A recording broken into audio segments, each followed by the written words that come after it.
Pemirsa, Nani SD yang mundur dari pimpinan Badan Gizi Nasional. Perubahan dalam struktur kepemimpinan sebuah lembaga strategis tentu menjadi perhatian publik, terutama dengan terkait keberlanjutan program, efektivitas pelaksanaan kebijakan, transparansi, dan penguatan manajemen organisasi. Lalu apa saja latar belakang pergantian kepemimpinan, tantangan apa saja yang dihadapi dalam tata kelola BGN, hingga langkah-langkah yang diperlukan agar program gizi nasional dapat berjalan secara optimal dan memberikan manfaat bagi masyarakat. Untuk membahasnya langsung sudah hadir di studio kami dengan Fat Padepi, Deputi 1 Badan Komunikasi Pemerintah RI. Selamat sore Mas Fat, apa kabar Anda? Assalamualaikum.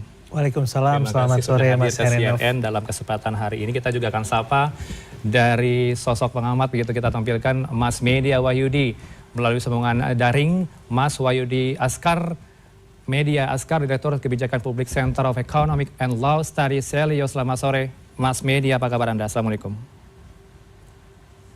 Selamat sore Mas, terima kasih. Terima kasih sudah meluangkan waktu. Saya langsung dulu ke Mas Fat dari sisi pemerintah, begitu ya. Hari ini kita dilantik Pak Sudaryono menggantikan Bu Nani. Ini murni pergantian alasan pribadi, rotasi organisasi, atau ada pertimbangan lain sebenarnya, Mas? Seperti bisa kita baca di pernyataan resmi Bu Nani ya. Jadi memang alasan utamanya adalah alasan kesehatan. Dan ini setelah disampaikan kepada Bapak Presiden, sesuatu yang bisa diterima sehingga pengunduran diri Bu Nani pada hari ini itu diproses, kemudian dan Bu Nani akan konsentrasi untuk pada kesehatannya ya, pemulihan kesehatannya. Jadi memang pengangkatan Bu Nani ini seperti kita tahu waktu itu ada dinamika yang terjadi di BGN gitu ya, dicopotnya 3 pimpinan BGN karena ada penyelewengan dan kasus pidana yang melibatkan tiga-tiganya ini. Kemudian posisi Bu Nani sebagai wakil kepala BGN pada saat itu naik 1 trap dan diminta untuk menjadi kepala BGN. Nah, dalam prosesnya Bu Nani sudah memimpin BGN selama hampir 2 bulan dan sudah banyak reformasi yang dilakukan, dampak-dampak positif yang mulai terjadi, kemudian juga reformasi tata kelola BGN yang sudah mulai menunjukkan dampaknya setelah relaunching program MBG pada masa pembelajaran Juli ini. Baik. Nah, tapi memang Bu Nani punya masalah kesehatan yang sebetulnya sudah lama, dan mungkin di tengah situasi yang ada padatnya pekerjaan, kemudian tanggung jawab yang besar, kemudian situasi kesehatan itu memburuk dan membuat Ibu Nani harus beristirahat dan terpaksa mengundurkan diri dari jabatannya. Kita doakan bersama begitu ya Bu Nani, tengah berobat informasinya ke luar negeri begitu ya. Betul, dan ini memang juga bagian dari concern Presiden. Kalau kita lihat di pidato Presiden beberapa hari sebelumnya pada acara panen raya TNI di Malang, Presiden juga waktu itu meminta para pembantunya, para menteri untuk bekerja keras karena visi besar yang dibawa oleh pemerintahan ini ingin memberikan yang terbaik, dampaknya kepada publik ingin sebesar-besarnya memberi kemakmuran. Tapi diceritakan waktu itu banyak menteri-menteri juga yang kecapean gitu ya, karena tidak punya waktu istirahat. Nah, Presiden memang punya concern tersendiri tentang kesehatan para menteri yang menjadi pembantu beliau, dan ketika situasi ini terjadi pada Bu Nani, apalagi kondisi kesehatannya cukup perlu perhatian ya, karena ini menyangkut jantung, sehingga pengunduran diri itu diterima. Begitu. Jangan-jangan ini pressure-nya cukup tinggi ya di Kabinet Merah Putih, sehingga ada kalau dihitung per hari kerjanya 7-0. Ini apakah memang Bu Nani merasakan itu, ada achieve target yang harus dicapai oleh Bu Nani? Saya kira ini dirasakan oleh semua kementerian ya, semua pembantu Presiden memang bekerja keras, dan ini juga disampaikan secara publik oleh Bapak Presiden sendiri. Tidak cukup waktu 7 hari seminggu, bahkan mungkin tidak cukup waktu 24 jam sehari, karena PR atau visi besar yang ingin diwujudkan ini tidak main-main, satu transformasi yang besar, satu kerja sejarah yang saya kira itu juga dihadapi Bu Nani, dan kita doakan supaya kesehatan beliau segera pulih. Saya mau minta komentar Mas Media dengan pengunduran diri Bu Nani, seperti apa komentar Anda dan juga harapan Anda kepada Pak Sudaryono yang dilantik hari ini, Mas Media. Ya, terima kasih Mas. Saya tidak tahu apa yang terjadi di balik layar ya, karena kalau memang karena kesehatan semoga Bu Nani lancar pemulihannya, tetapi memang ada juga informasi dari kawan-kawan Tempo, sebetulnya itu juga karena tekanan yang sangat luar biasa kepada Bu Nani, protes dari dapur-dapur SPPG yang bermasalah begitu. Tetapi di balik itu saya kira dengan terpilihnya Pak Sudaryono hari ini, publik saya kira belum dapatkan jawaban yang tegas dari pemerintah soal perubahan evaluasi total dari kebijakan MBG ini. Kalau tadi Pak Sudaryono bilang tidak memiliki SPPG ya, tetapi kan Pak Sudaryono dari Partai Gerindra. Dan Gerindra kalau dari data ICW itu partai dengan yayasan paling banyak, ada 7 yayasan di sana. Dibandingkan partai-partai lain. Jadi tetap ada kekhawatiran tentu saja dari publik bahwa pergantian pimpinan itu belum tentu mengubah desain besar kebijakan MBG yang bermasalah hari ini. Kalau dari saya pribadi Mas, saya kira ada pola yang sering muncul ketika kebijakan bermasalah, itu yang diubah bukan desain kebijakannya, tapi yang diganti adalah orang yang menjalankannya. Dan saya kira ini sebaiknya jangan dilakukan seperti itu ya. Jadi mengelola negara seperti government by scapegoat, kira-kira begitu. Jadi mengalihkan tanggung jawab atas kegagalan struktural kepada individu atau BGN ya, agar kemarahan publik ini tidak memiliki sasaran yang lebih tepat sasaran. Jadi fokus publik sekarang, BGN buruk sekali, pimpinannya buruk sekali, padahal ya Mas, kebijakan ini bermasalah karena memang rancangan kebijakannya bermasalah. Desain kebijakan yang tersentralisasi sehingga memicu korupsi, ada konflik kepentingan. Jadi menurut saya ini yang harus dibenahi Mas dalam MBG ini. Jadi desain programnya saya kira jauh lebih relevan untuk didiskusikan ketimbang siapa pengelolanya. Begitu Mas perspektif Bisa saya. Bisa direspon Mas Fad statement barusan. Iya, terima kasih Mas Media. Jadi berbagai masukan yang disampaikan oleh elemen masyarakat ya, termasuk di dalamnya NGO, kemudian masyarakat bahkan mitra atau bahkan penerima manfaat MBG ini setiap hari dihimpun, kemudian didengarkan, dan juga saya kira yang dilakukan oleh pemerintah dari waktu ke waktu terus melakukan pembenahan tata kelola program makan bergizi gratis ini melalui BGN. Jadi dengan adanya berbagai dinamika dan juga perubahan, kemudian juga reformasi tata kelola yang dilakukan, termasuk misalnya ketika Bu Nani memimpin setelah proses pergantian 3 pimpinan sebelumnya gitu, yang kita tahu sekarang sedang sudah diproses secara hukum. Jadi Bu Nani ini melakukan reformasi yang sangat signifikan gitu ya. Kita juga bisa melihat bahwa banyak titik-titik yang disuspend, kemudian dapur-dapur bermasalah juga diperbaiki, ada efisiensi di sana dan lain sebagainya.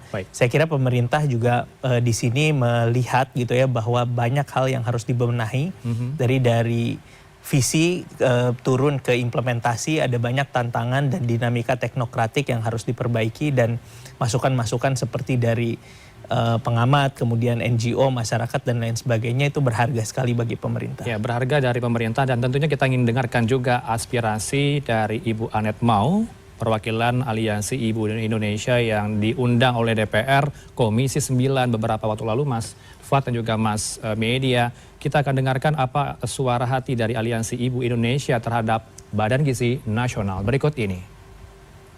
Kita yang paling paham ketika kondisi krisis sebagaimanapun, ibu menahan lapar supaya anaknya makan. Betapa hinanya anak-anak kita di mata negara, diberikan makan sampai keracunan. Dan apa tindakan negara? Adakah kompensasi? Adakah permintaan maaf? Adakah ganti rugi secara sosial? Bapak ibu yang tidak punya BPJS ke rumah sakit merawat anaknya berhari-hari tanpa kompensasi, dan kita berkata kita sedang membela orang miskin?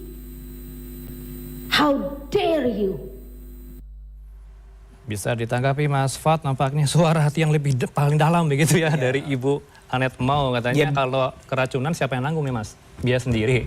Memang pemerintah sampai saat ini tidak menampik, ada banyak loophole gitu ya, ada banyak hal yang mesti diperbaiki, dan itu juga yang terus-menerus menjadi concern BGN, menjadi concern pemerintah secara umum. Bahkan kita dengar sendiri Bapak Presiden di beberapa kesempatan menyampaikan jangan main-main dengan program ini, jangan main-main juga dengan pelaksanaannya.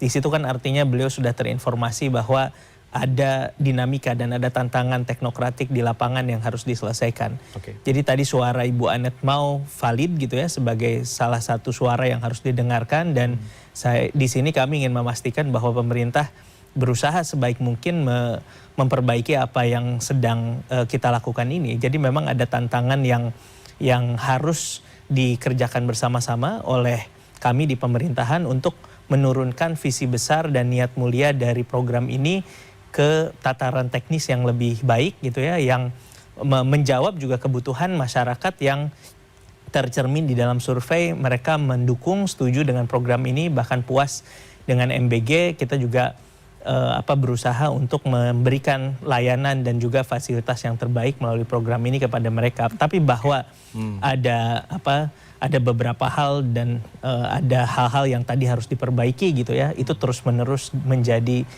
concern pemerintah. Termasuk memperbaiki kalau andai kata nih, let's say ada keracunan, pemerintah nanggung biayanya? Sampai saat ini setiap insiden yang terjadi pemerintah selalu terdepan gitu ya, mengambil langkah untuk memitigasi semua risiko yang terjadi, baik para korban. Tapi kan kita bisa lihat juga perbaikannya terjadi ya. Dari program ini diluncurkan sampai hari ini kita bisa melihat perbaikan terus-menerus dilakukan. Baik, ke Mas Media, Anda koreksi saya jika salah, Anda juga datang ke Komisi 9 DPR begitu ya? Anda ikut hadir, apa yang Anda sampaikan ke Komisi 9 dalam fungsi pengawasan mereka ke MBG ini?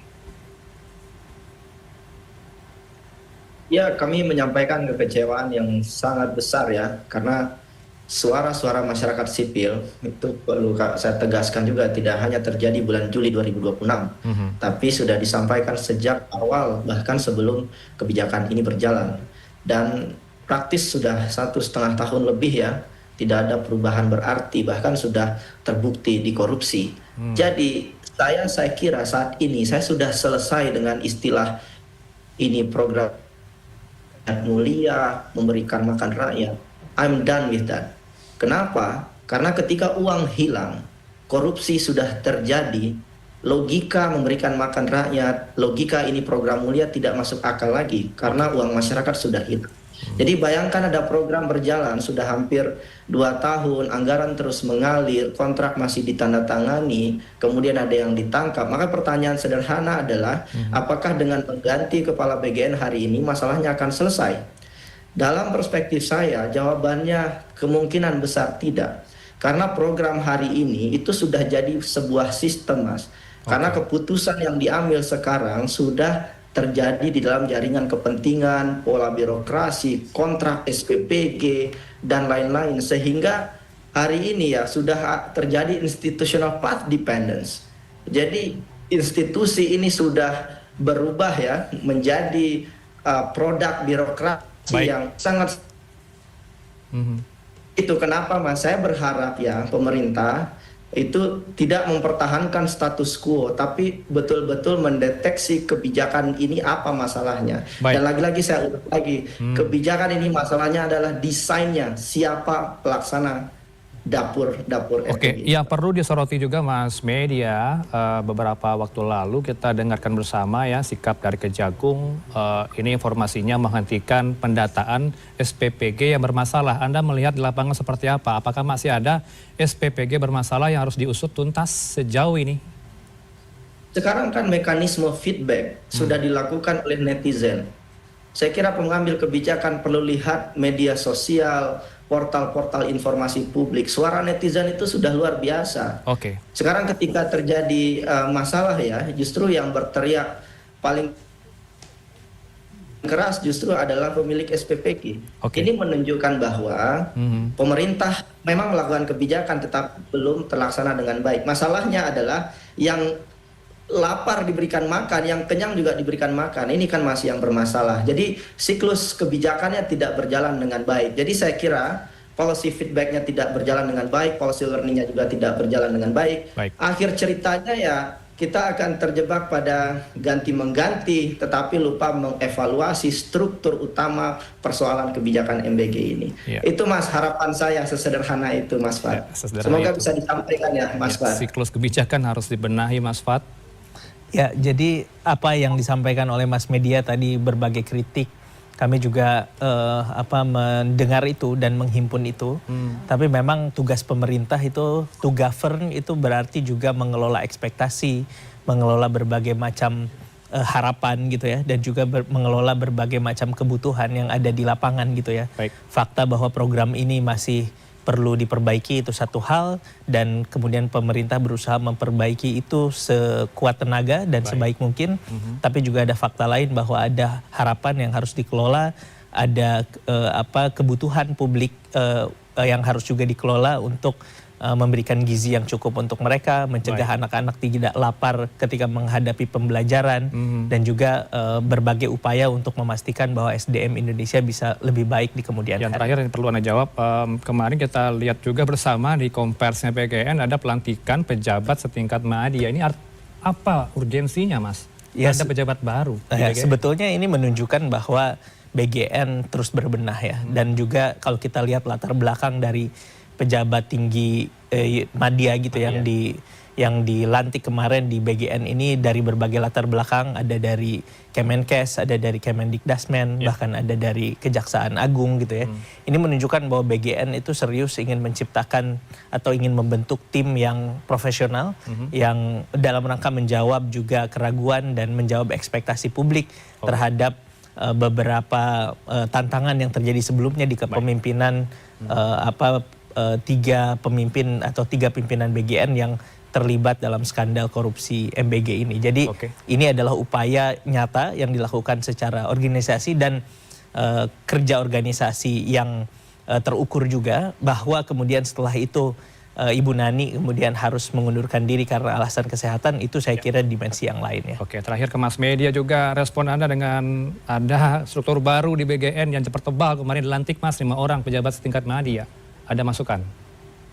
Ya, pejabat itu kan menjalankan aturan main. Sekarang masalahnya itu adalah pejabatnya atau aturan mainnya. Dan menurut saya jadi masalah sekarang adalah aturan mainnya. Baik. Sejak awal BGN itu berdiri, penunjukan SPPG tidak melewati sistem pengadaan barang dan jasa yang berdasarkan rule of law. Baik. Akhirnya ya kita menuai dampaknya gitu ya Mas. Jadi menurut saya aturan mainnya kembalikan lagi ke undang-undang, dan juga ayolah jangan terlalu banyak kepentingan politik di balik program ini. Masyarakat bisa menilai kok mana yang betul-betul demi kepentingan masyarakat, mana yang kepentingan politik yang jauh lebih kuat. Begitu, Mas. Kita beri waktu pemirsa di rumah, Mas Media dan juga semua kalangan masyarakat kepada Bapak Sudaryono. Kita percayakan kepada Bapak Sudaryono untuk memimpin Badan Gizi Nasional, dan kita harapkan memang pembenahan benar-benar terjadi karena ada pengalaman di situ ya. Sejak awal MBG Bapak Sudaryono katanya sudah ada pengalaman dengan MBG, BGN gitu ya, beridisan tupoksinya. Terima kasih untuk waktunya Mas Media Wahyudi Askar dari sambungan daring, dan juga di studio ada Mas. Terima kasih Mas Media. Pak Depi, Deputi 1 Bakom Pemerintah RI bersama Newsroom. Selamat sore, assalamualaikum Bapak. Waalaikumsalam warahmatullahi wabarakatuh.